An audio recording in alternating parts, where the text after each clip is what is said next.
जय हिंद दोस्तों, कैसे हो आप सभी। उम्मीद करूंगा कि आप सभी बहुत ही बढ़िया होंगे।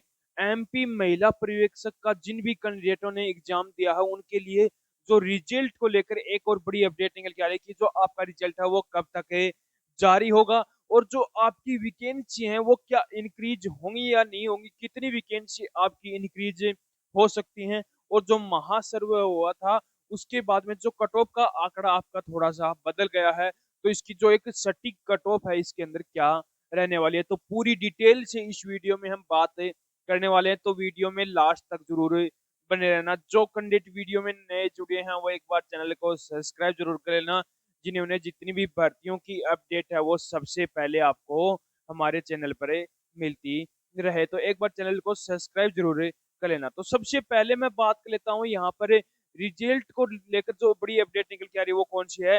तो जो रिजल्ट है वो कुछ बोल रहे थे कि अभी रिजल्ट जारी हो जाएगा, लेकिन जो रिजल्ट है वो आपका जून मिड तक आपका रिजल्ट लगभग लगभग जारी हो जाएगा। जून मिड यानी कि ऐसे मान के चलो जून के सेकंड सप्ताह के अंदर, यानी कि 15 जून से पहले पहले आपका जो रिजल्ट है वो जारी कर दिया जाएगा। 15 जून से पहले पहले। अब बात कर लेता हूँ कि टोटल पोस्ट।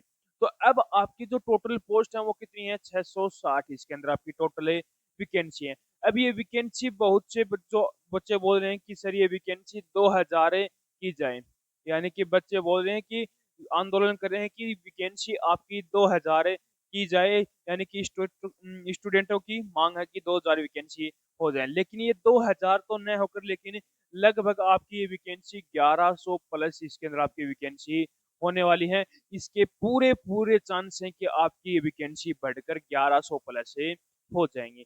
बात करूं जो 660 वैकेंसी है वो कौन कौन सी हैं, तो जो पोस्ट बोर्ड फेस्ट की जो फेस्ट है उसकी जो वैकेंसी है, पोस्ट कोड की फेस्ट की वैकेंसी है आपकी 10। पोस्ट कोड 2 की आपकी वैकेंसी है 9। पोस्ट कोड 3 की आपकी जो वैकेंसी है वो 321 वैकेंसी है। पोस्ट कोड 4 की जो वैकेंसी है वह आपकी 288 वैकेंसी है।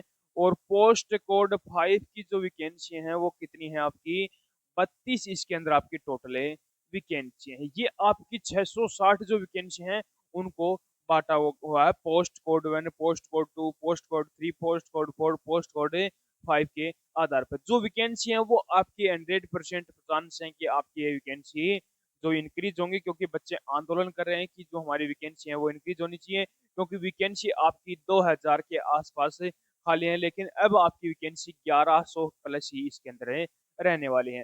बात करूं टोटल फॉर्म कितने बच्चों ने अप्लाई किया था, तो जो टोटल फॉर्म है वो 6 लाख बच्चों ने यहाँ पर फॉर्म में अप्लाई किया था। कितने लाख बच्चों ने, 6 लाख बच्चों ने फॉर्म अप्लाई किया था। तो अब ये तो है नहीं कि 6 लाख के 6 लाख बच्चे ही यहाँ पर एग्जाम देने चले गए।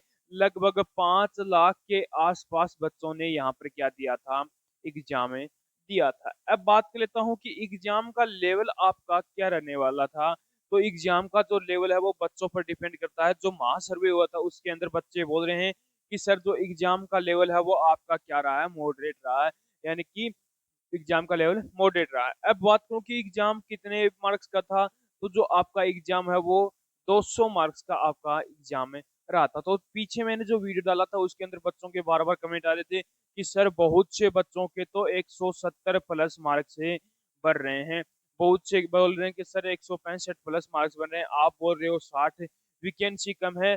तो ये 170 165 मार्क्स बहुत ही कम बच्चों के बन रहे हैं। और जो बन रहे हैं वो बच्चे भी क्या है, उन्होंने खूब तैयारी की है तब उनके मार्क्स से बने हैं। तो इसी कारण मैंने महासर्वे जो डाटा हुआ था, उस महासर्वे होता है उसके अंदर जो डाटा निकल के आया उसके आधार पर मैं आज आपको कट ऑफ बताने वाला हूँ। बात करूँ नॉर्मलाइजेशन की, तो नॉर्मलाइजेशन के अंदर कुछ शिफ्टों के अंदर तो आपको 5 मार्क्स तक का नॉर्मलाइजेशन मिलेगा, और कुछ शिफ्टों के अंदर 7 मार्क्स तक का इनके अंदर आपको नॉर्मलाइजेशन देखने को मिलने वाला है। यानी कि मिनिमम 5 मार्क्स और मैक्सिमम आपको 7 मार्क्स तक का इसके अंदर आपको नॉर्मलाइजेशन भी देखने को मिलेगा।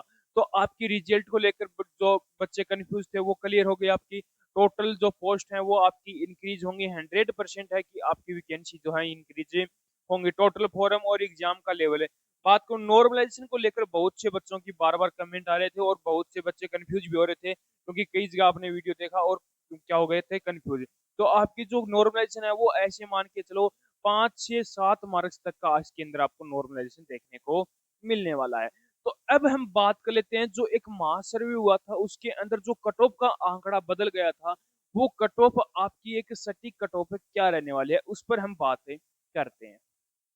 यदि मैं अब कट ऑफ की यदि बात करूँ तो ये कट ऑफ आपकी रो मार्क्स इसके अंदर आपकी कट ऑफ है रहने वाले हैं। रो मार्क्स आपको मैं कट ऑफ है बता रहा हूँ। अब बात कर लेता हूँ सबसे पहले महिला पर्यवेक्षक की।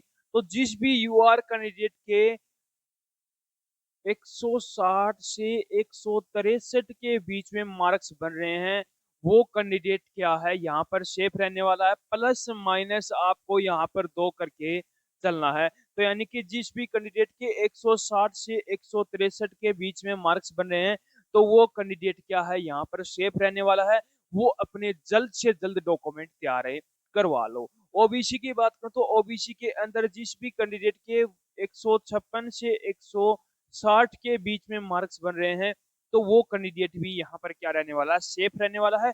वो कैंडिडेट भी अपने डॉक्यूमेंट जल्द से जल्द तैयार करवा लो। उसके बाद में ईडब्ल्यूएस की बात करूँ तो 149 से 154 के बीच में जिस भी कैंडिडेट के मार्क्स हैं, तो वो कैंडिडेट भी क्या है यहाँ पर सेफ रहेगा। उसके भी पूरे चांस बनते हैं कि उसका सिलेक्शन हो जाएगा। तो वो अपने डॉक्यूमेंट तैयार करवा लो। यदि आपके इतने मार्क्स बन रहे हैं और आप फिर भी आपके पास डॉक्यूमेंट नहीं है, तो आप ये बहुत बड़ी गलती कर रहे हो। यदि आपके इतने मार्क्स हैं तो जल्द से जल्द अपने डॉक्यूमेंट तैयार करवा लो। एससी की बात करो तो एससी के अंदर जिस भी कैंडिडेट के 146 से 148 के बीच में मार्क्स बन रहे हैं, तो वो कैंडिडेट भी क्या है यहाँ पर सेफ रहने वाला है। एसटी की बात करूँ तो 142 से 145 के बीच में जिस भी कैंडिडेट के मार्क्स हैं, तो वो कैंडिडेट भी क्या है यहाँ पर सेफ रहेगा। उसके भी पूरे चांस हैं कि उसका सिलेक्शन हो जाएगा। तो जल्द से जल्द इतने मार्क्स वाले अपने डॉक्यूमेंट तैयार करवा लो। आंगनबाड़ी कार्यकर्ता की बात करूं तो आंगनबाड़ी कार्यकर्ता के अंदर यूआर कैंडिडेट की यदि मैं बात करूं, तो जिस भी कैंडिडेट के 155 प्लस मार्क्स बन रहे हैं, जिस भी कैंडिडेट के 155 प्लस मार्क्स बन रहे हैं, तो वो कैंडिडेट भी क्या है यहाँ पर सेफ रहेगा। ओबीसी की बात करूं तो जिस भी कैंडिडेट के 140 प्लस मार्क्स हैं, 140 या 140 प्लस मार्क्स हैं, तो वो कैंडिडेट भी सेफ है। वो भी अपने डॉक्यूमेंट जल्द से जल्द तैयार करवा लो। ईडब्ल्यूएस की बात करूं तो ईडब्ल्यूएस के अंदर भी लगभग 140 के आसपास ही इसके अंदर आपकी कट ऑफ देखने को मिलेगी।